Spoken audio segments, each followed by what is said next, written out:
Unsur cuaca dan iklim yang pertama adalah radiasi sinar matahari. Radiasi adalah alih energi tanpa memerlukan media untuk mentransmisikannya yang merupakan pancaran energi dari hasil reaksi termonuklir sinar matahari berbentuk sinar dan gelombang elektromagnetik. Unsur cuaca dan iklim yang kedua adalah sudut datang sinar matahari dan lamanya penyinaran matahari. Sudut datang sinar matahari adalah sudut yang dibentuk oleh permukaan bumi dan arah sinar datangnya matahari. Makin kecil sudut datang sinar matahari, maka makin sedikit panas yang diterima oleh bumi. Sudut datang sinar matahari terkecil terjadi pada pagi hari maupun sore hari. Sedangkan sudut datang sinar matahari terbesar biasanya terjadi pada siang hari, tepat pada pukul 12 siang. Sedangkan lamanya penyinaran matahari adalah lamanya matahari bersinar cerah pada permukaan bumi yang dihitung mulai dari matahari terbit hingga matahari terbenam. Unsur cuaca dan iklim yang ketiga adalah temperatur udara atau yang biasa disebut dengan suhu udara. Suhu udara adalah parameter yang menyatakan panas atau dinginnya udara.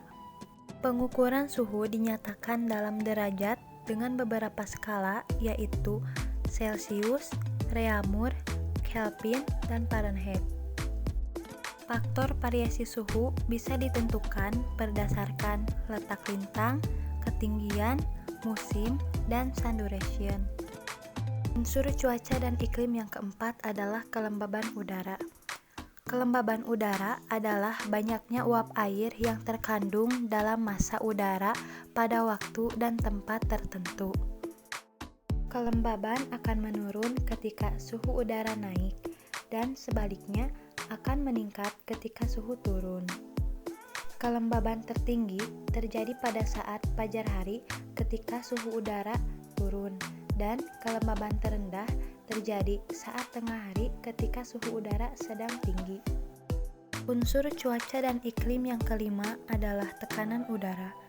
Tekanan udara adalah tenaga yang bekerja untuk menggerakkan massa udara dalam setiap luasan tertentu, di mana semakin tinggi suatu tempat, maka tekanan udara semakin rendah. Tekanan udara akan menyebar ke segala arah akibat molekul dan atom yang bergerak bebas, sehingga menghasilkan distribusi tekanan horizontal dan distribusi tekanan vertikal. Unsur cuaca dan iklim yang keenam adalah penguapan.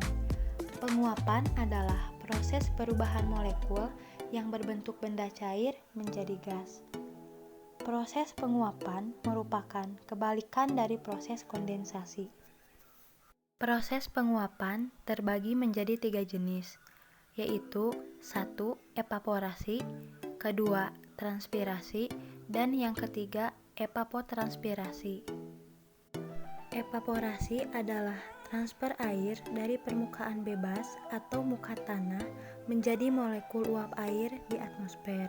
Sedangkan transpirasi adalah proses penguapan air tanah ke atmosfer melalui vegetasi. Unsur cuaca dan iklim yang ketujuh adalah penutupan awan. Penutupan awan adalah keadaan langit ketika tertutup oleh awan. Awan terbentuk karena proses penguapan di permukaan bumi. Namun, awan tidak selalu terbentuk di setiap daerah yang terjadi penguapan besar, karena adanya pengaruh angin dan arus subsidensi di daerah itu. Unsur cuaca dan iklim yang kedelapan adalah kecepatan dan arah angin. Kecepatan arah angin merupakan kuantitas atmosferik fundamental yang disebabkan oleh pergerakan angin sebagai akibat adanya perubahan suhu udara. Arah angin adalah berhembusnya angin dari titik satu ke titik yang lain sebagai tempat berpindahnya angin. Unsur cuaca dan iklim yang terakhir adalah presipitasi. Presipitasi adalah proses terkondensasinya air sehingga keluar dari larutan saat atmosfer berada pada titik jenuh. Hal ini menghasilkan embun, hujan, dan juga salju. Embun adalah uap air yang mengalami proses pengembunan atau proses berubahnya gas menjadi cairan. Embun biasanya muncul di pagi hari. Hujan adalah proses kondensasi uap air di atmosfer yang menjadi butiran air yang cukup berat, sehingga jatuh dan menyentuh daratan. Sedangkan salju adalah bentuk padat air yang mengkristal di atmosfer dan jatuh ke bumi yang menutupi permanen maupun sementara sekitar 23% dari permukaan bumi. Selanjutnya, di sini saya akan memperkenalkan alat-alat meteorologi dan klimatologi. Yang pertama, ada barometer aneroid, yaitu alat untuk mengukur tekanan udara dengan menggunakan muatan listrik. Satuannya milibar atau bisa disingkat dengan MB. Cara kerja barometer aneroid yaitu barometer aneroid terdiri atas cakram atau kapsul yang terbuat dari lembaran tipis logam. Logam tersebut memiliki dua strip logam kecil pada kedua sisi interiornya. Strip logam ini dihubungkan dengan arus listrik. Saat tekanan udara naik atau turun, logam akan ikut memuai atau menciut. Ketika logam memuai atau menciut, jarak antara dua strip logam dan waktu kontak dengan arus listrik juga akan bervariasi. Barometer lantas akan mengukur panjang muatan listrik dan mengkonversinya menjadi pembacaan tekanan udara. Untuk penempatan barometer aneroid, yaitu digantung di tempat yang sesuai atau bisa di dalam ruangan ataupun di luar ruangan. Alat yang kedua ada ombrometer manual, yaitu alat untuk mengukur curah hujan secara manual. Satuannya adalah milimeter atau bisa disingkat dengan mm. Cara kerja alat ombrometer manual. Ketika hujan turun, air akan masuk ke dalam corong penakar. Lalu, air akan dialirkan ke dalam tabung penampung. Saat jam pengamatan, air hujan yang tertampung diukur menggunakan alat gelas ukur. Jika air hujan yang ditampung melebihi kapasitas gelas ukur, maka pengukuran dilakukan beberapa kali sampai air di tampungan terukur semua. Alat ini bisa diletakkan di tempat yang terbuka, yang terbebas dari hambatan atau bangunan yang bisa menghalangi air hujan untuk masuk ke dalamnya. Alat yang ketiga ada hygrometer, yaitu alat untuk mengukur kelembaban udara. Satuannya adalah persen. Cara kerja alat hygrometer yaitu dengan meletakkan alat ini di tempat yang ingin diukur kelembapannya.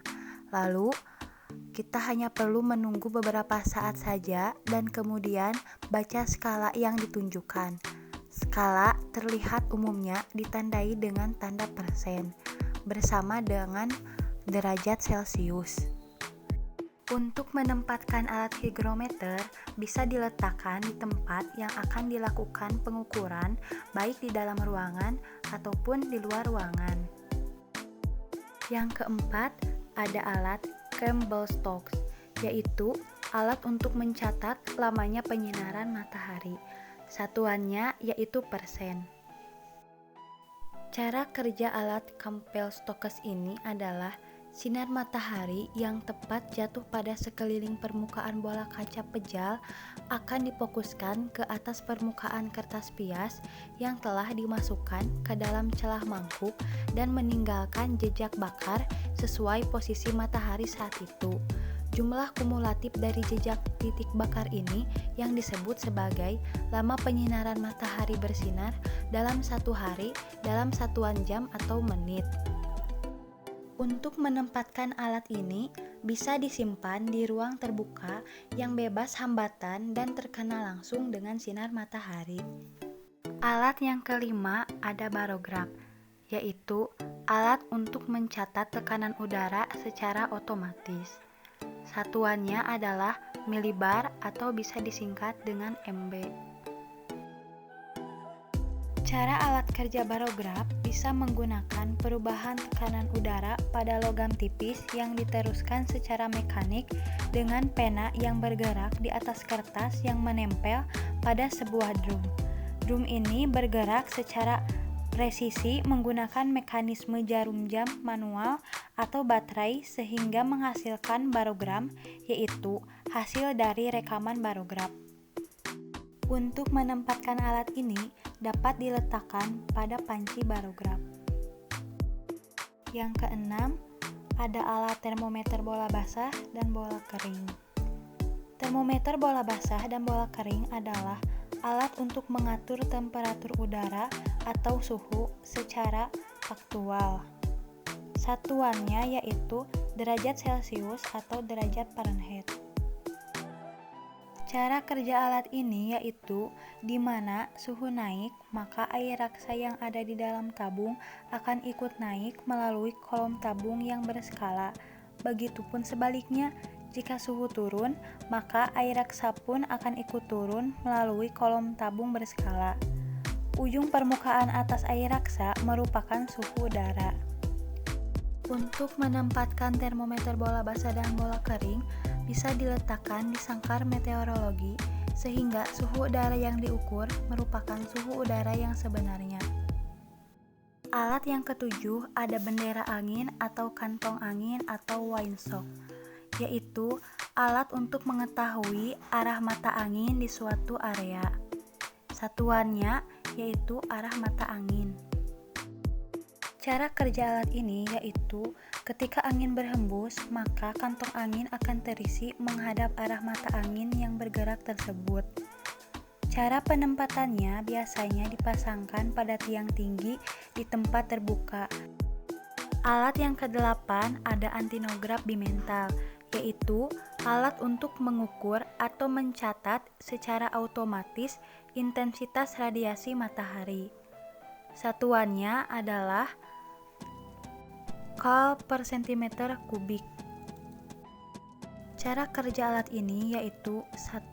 Letakkan antinograf pada permukaan datar atau rata-rata kurang lebih 150 cm di atas permukaan, harus bebas dari pohon maupun bangunan yang menghalangi ke arah alat dan bebas dari bahan-bahan yang dapat memantulkan tanah.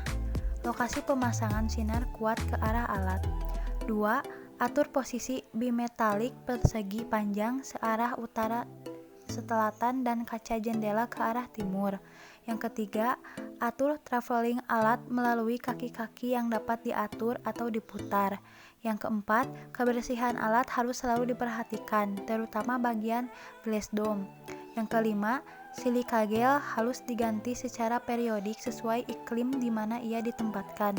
Dan yang terakhir, seal karet yang terletak pada bagian dasar secara periodik harus diganti, terutama jika sudah kurang elastis atau rusak.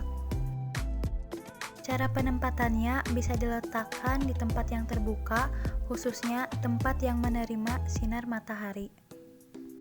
Alat yang kesembilan ada cup counter anemometer, yaitu alat untuk mengukur kecepatan angin rata-rata harian. Satuannya yaitu kilometer per jam. Cara kerja alat cup counter anemometer yaitu saat terjadi angin, tenaga geraknya akan memutar mangkok baling-baling. Putaran tersebut diteruskan ke counter beberapa pertambahan nilai pada angka-angka counter. 3 kali putaran penuh, nilai pada counter akan bertambah sebesar 0,01. Cara penempatan alat ini bisa diletakkan di tempat yang terbuka, seperti lapangan. Selanjutnya, alat yang ke-10 ada gun Bellany, yaitu alat untuk mencatat intensitas cahaya matahari. Satuannya yaitu kalori per centimeter kubik, Langley. Cara kerja alat ini yaitu sewaktu memasang alat di pagi hari, alat dibalik dan dikembalikan sehingga permukaan air dalam tabung mendekati nol. Air dalam alat volumenya konstan dan bila kena cahaya matahari akan menguap dan berkondensasi sehingga air turun ke bawah. Cara penempatan alat ini diletakkan di tempat yang terbuka. Sekian pemaparan materi dari saya, dan terima kasih.